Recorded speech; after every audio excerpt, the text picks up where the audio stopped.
Hi everyone, happy Sunday. Today I'm going to be doing a wrap up of all the books that I read in September.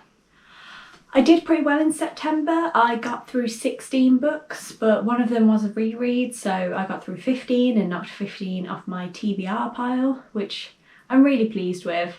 And yeah, I'll just do a quick run through and I'll let you know my favourite and maybe my least favourite. Go crazy. I also took part in a Scooby-Doo reading challenge with it was a girl called Ashley who hosted it, and I'll leave a link to her YouTube in the description. But that was a lot of fun and it gave me a lot of prompts to work with, so I used that to try and tick as many books off my list as I could. But yeah, we'll go through them now. Up first, I read An Abundance of Catherines by John Green. This one I haven't read before. It didn't tick off any of the prompts for the Scooby-Doo challenge, but I just wanted an easy book to start the month with to kick off my reading. I was actually a bit disappointed by it. I found it a bit of a drag and I hated the main character, so that usually makes a book hard to get on with. But I'm glad I've ticked it off. I think I've only got one John Green book left that I haven't read of his, which is Turtles All the Way Down. So I'm gonna try and read that soon. But this was my first book of September and I believe I have given it about 2 stars, maybe 2.5. Up next is Passenger to Frankfurt by Agatha Christie. The prompt for the Scooby-Doo reading challenge was to read a book or watch a film set in 1969 or 1970. And this book was released in 1970, I believe, to coincide with Agatha Christie's 80th birthday. And this book was just bizarre. It felt like it was 2 novels and she'd written half of one novel and written the end of another novel and just stuck them together. Like halfway through the book, it suddenly changed and the main character basically wasn't in it anymore, and it got weirdly about Nazis and it was just all a bit strange. So that was an interesting book. I was a bit disappointed by it. Again, I think I gave this one 2 stars. So I wasn't going into September great and it was making me a bit nervous for the rest of the month, but it definitely got better. Up next, I read The Daughter of the Pirate King. This Scooby-Doo prompt was a book about pirates and I really enjoyed this. I was a bit apprehensive going into it because I wasn't sure how young adult it was going to be, but I really enjoyed it. If you imagine like Pirates of the Caribbean but with a female protagonist, then this is kind of what you've got but with less rum. But I enjoyed it. It was really good though, fun. I think I smashed through it in a day, maybe a day and a half, so yeah, but it was good after the past 2 NAF reads to be on that like uphill of good books again. Up next is The Pallbearers Club by Paul Tremblay. I did a whole review on this. I'll leave a link to that below. Yeah, this book was amazing and it fitted the Scooby-Doo prompt of music. So there was a lot of references to various bands and various songs throughout this book. So that was good and solid 5 stars. After that, I read The Bone Season by Samantha Shannon.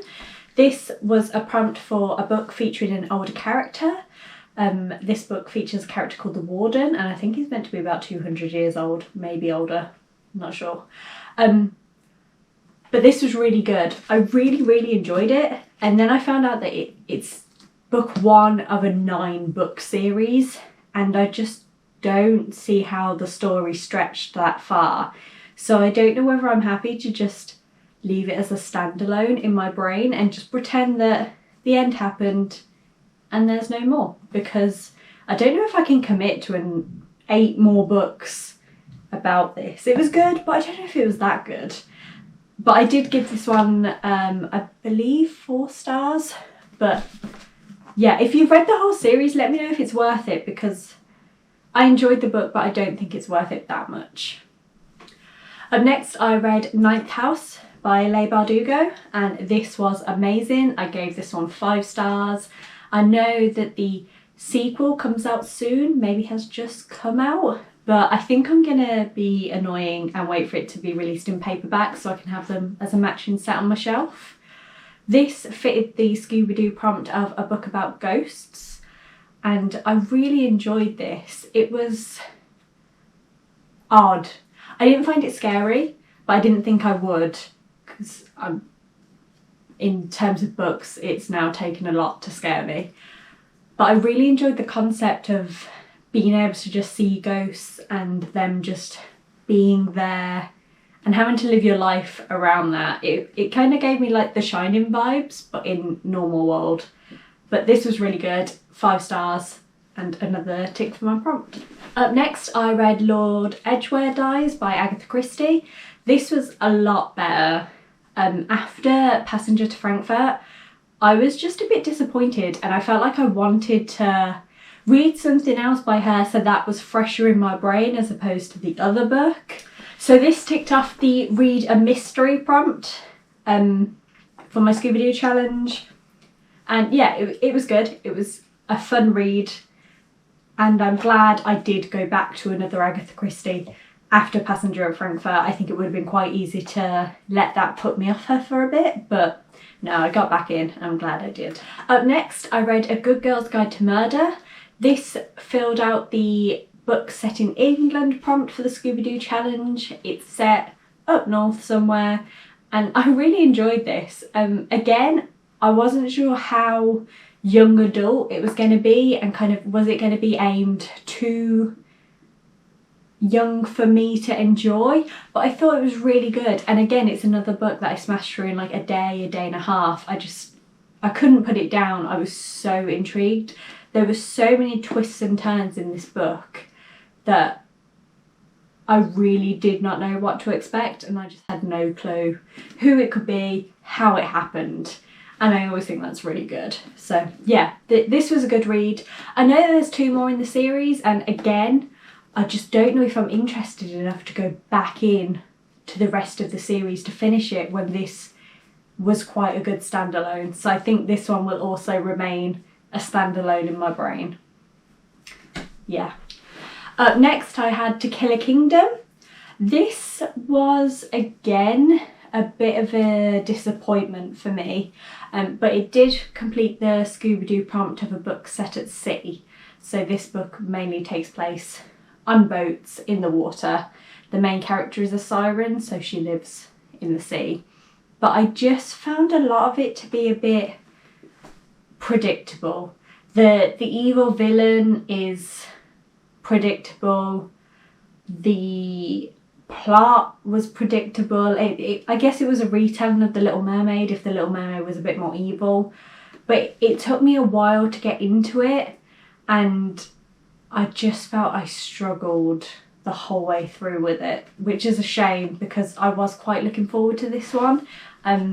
It got compared to me for like if you like Leigh Bardugo and Sarah J Maas, but it's nothing like that. It's a lot more YA by comparison, and I think I went into it thinking it was going to be a bit more older, aimed for older people, and it just wasn't. So this was probably my most disappointing read of September.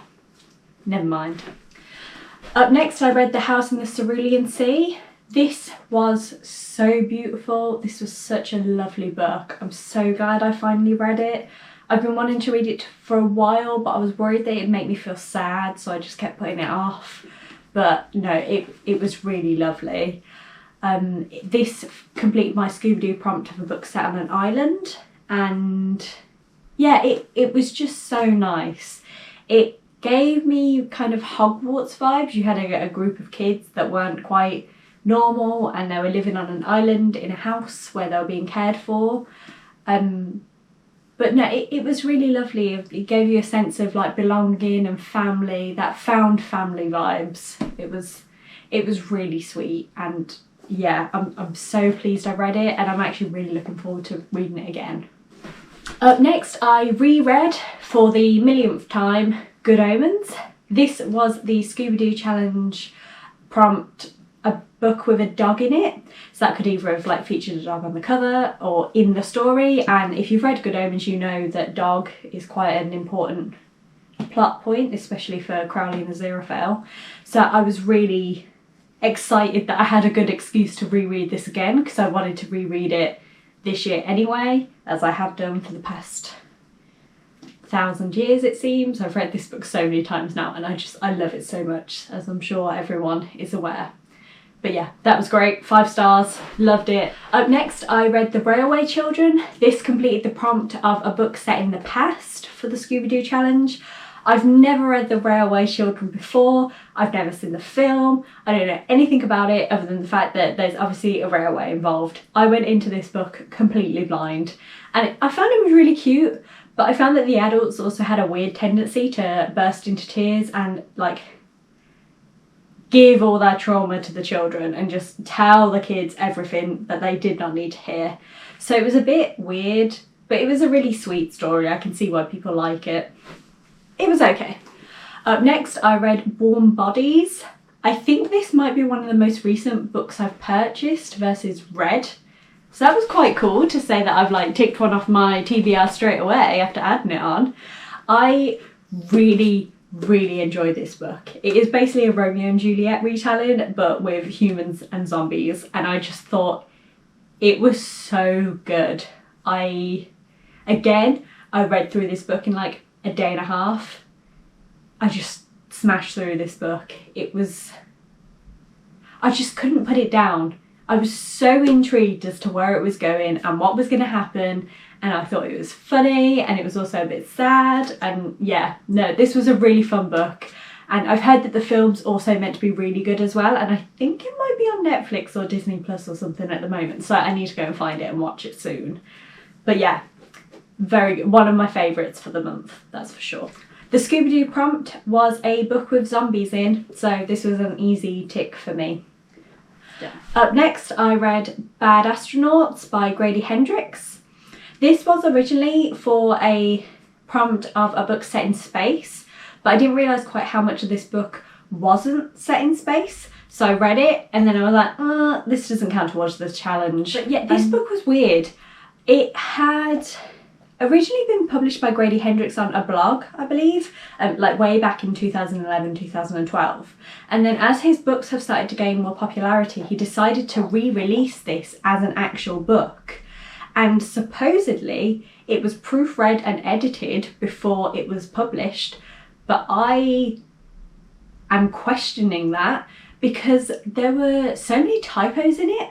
And there's also a character called Tiara, and at one point her name changes to Ginger, and then it goes back to Tiara.